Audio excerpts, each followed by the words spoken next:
I'm Vladimir Falke, and I represent the work package focused on fundamental science of graphene.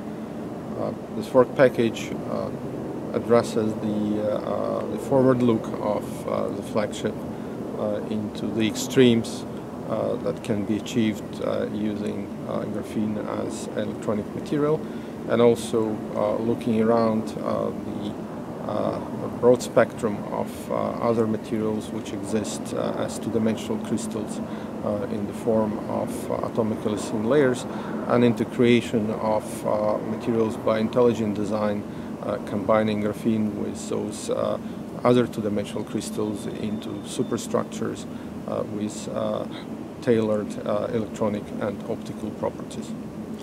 If you look a couple of years ahead, what do you think would have happened, which is related to your work package?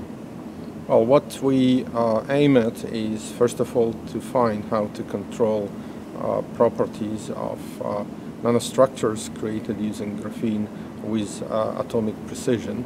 In particular, we need to learn how to handle edges of graphene-based devices.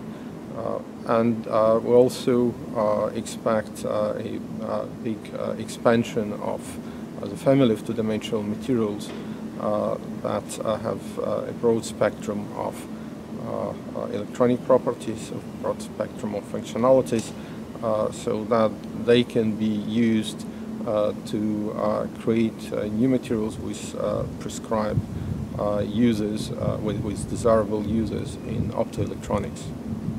Can you just mention any of any news, any breakthroughs from your work package so far? Since the flagship has started, there was a big chunk of work completed on creating and studying the electronic properties of graphene heterostructures with another layer material, hexagonal boron nitride. And this system appeared to be very interesting both from the point of view how graphene can be handled, and superior quality in terms of electron mobility that can be achieved in graphene encapsulated inside boron nitride layers.